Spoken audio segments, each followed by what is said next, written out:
குடிநீர் இணைப்பு, அடிப்படை வசதிகள் இதுவரைக்கும் ஒன்றும் செய்யவே இல்லை. இனிமே வந்து கிளிக்க போறாரு.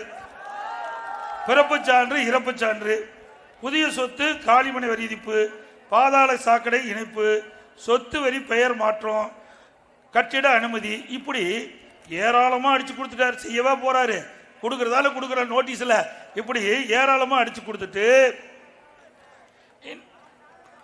மக்களை வந்து பார்க்க போறாங்களாம்.